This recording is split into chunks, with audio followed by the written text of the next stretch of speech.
दोस्तों आज की कहानी है हाँ मेरी बेटी मायके में ही रहती है। दोस्तों कहानी शुरू करने से पहले अगर आपने हमारे चैनल को सब्सक्राइब नहीं किया है तो सब्सक्राइब कर लीजिए। माँ मैं ये साड़ी पहन जाऊँ, शाम को जब उनके साथ घूमने जाऊँगी। अरे लला के साथ घूमने जा रही हैं, जो भी इस साड़ी में। शहर की बहू लाई हूँ मैं इसीलिए ताकि मेरे लला के कदम से कदम मिला सके। नई नई शादी हुई है और पति के साथ जाती हुई साड़ी नहीं, कोई जींस टॉप या सलवार कमीज पहन जा। अरे ये क्या, इनके उनके हमारे ज़माने के जैसे बात कर रही हैं।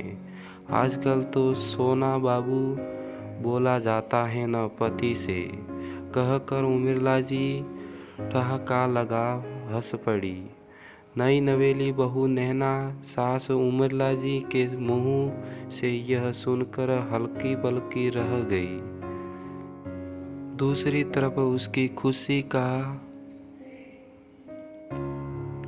कोई ठिकाना ही नहीं कि सासू माँ इतने नहीं ख्यालों की हैं। फिर बोली पर माँ सब लोग क्या कहेंगे। बेटा तुझे लोगों की फिक्र करने की कोई ज़रूरत नहीं। कुछ तो लोग कहेंगे, लोगों का काम है कहना। मेरी बहू है, मेरे तरीके से रखूँगी। मैं अपने दिनों को ठीक से न जी पाई क्योंकि सास बहुत खड़ूस थी। ये लंबा घूंघट सास भी नहीं आती थी। मुझे मेरी सास के मारे उर्मिला जी मुंह बनाते हुए कहा। तभी मैंने सोचा लिया था कि मेरी बहू को ये सब न झेलने दूंगी और तेरे साथ मैं भी अपने शौक पूरे कर लूँगी। दोनों सास बहू की खिलखिलाहट कमरे में गूंज उठती हैं। तभी नैना बोलती हैं, पर माँ मेरे पास तो अभी कोई जींस या सलवार कमीज नहीं है। अरे तू चिंता क्यों करती है, तेरी सास ने वो क्या कहते हैं अंग्रेजी में प्री प्लेइंग पर रखी है अपनी बहू के लिए। जब तेरे लिए लहंगा लेने गई थी तभी जींस टॉप और सलवार कमीज भी खरीद लिए थे। एक जोड़ी लाई हूँ, पसंद आए तो पहन लेना, बाकी शॉपिंग हम दोनों कर लेंगे अपने लिए। ठीक है माँ, आप कितनी अच्छी होकर। नैना उर्मिला को धन्यवाद देती हैं और फिर तैयार हो नैना करण के साथ घूमने निकल पड़ी। करण भी अपनी नई नवेली दुल्हन को इस रूप में देख बहुत खुश था। उर्मिला जी थी तो सास पर नए जमाने की और बहू नैना पर भी उन्होंने रूढ़िवादी विचार थोपना सही न समझा। इसी बीच करण का ट्रांसफर दूसरे शहर में हो गया। नया शहर, नया माहौल, सब कुछ नया था क्योंकि करण का हाल ही में ट्रांसफर हुआ था तो काम भी थोड़ा ज़्यादा था। करण ऑफिस के काम में व्यस्त रहता, इसीलिए नैना को शॉपिंग पर या कहीं घूमने भी जाने का मन होता तो दोनों सास बहू स्कूटी उठाए निकल जाती और खूब मौज मस्ती करती। दोनों के बीच संबंध सास बहू जैसे न होकर दोस्तों या माँ बेटी से थे। कोई उन्हें देख कह ही नहीं सकता था कि वो दोनों सास बहू हैं।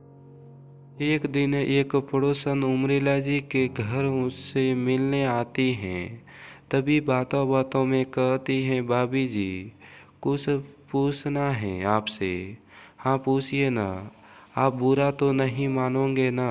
अरे नहीं, आप बोलिए। ये आपकी बेटी को कितने महीने हो गए हैं यहाँ आए हुए। ये ससुराल नहीं जा रही क्या वापस? क्या कोई झगड़ा हुआ है? और उसके पति कहाँ हैं? क्या ये आपके साथ मायके में ही रहती हैं? यह सुनकर उर्मिला जी मुस्कुरा दी और बोली, हाँ भाभी जी, मेरी बेटी मेरे साथ मायके में ही रहती है। क्यों, कोई परेशानी है? नहीं भाभी जी, ऐसे ही पूछ लिया, अगर बुरा लगा हो तो माफ़ कर दीजिएगा। उमरीला जी बोली, माफ़ी किस बात की? दरअसल ये मेरी बेटी नई बहू है। क्या बहू? जी हाँ बहू। बहू होकर ये सब पहनती है और दोनों सास बहू में इतनी समझ और इतना प्यार आजकल कहाँ देखने को मिलता है। पड़ोसन बोली, बिल्कुल सही कहा आपने भाभी जी, लेकिन सास बहू की आपसी समझ और तालमेल से सब संभव है। सास को चाहिए कि बहू को प्यार, इज्जत और थोड़ी छूट भी दे, ताकि बहू ससुराल को अपना घर और सास ससुर को माता पिता सब रूप मान सके। आखिर ये सब हम अपनी बेटी के लिए भी तो करते हैं और चाहते हैं कि उसे ऐसा ही ससुराल मिले। तो क्या न शुरुआत हमारे घर से ही हो और इस बहाने में अपने अधूरे शौक भी पूरे कर लेती हूँ। बिल्कुल सही कहा आपने भाभी जी। जब मेरी बहू आएगी तब मैं भी उसे ठीक वैसे ही रखूँगी जैसे आप रखती हैं, और आपकी सीख हमेशा याद रखूँगी। आखिर बहू भी किसी की बेटी है।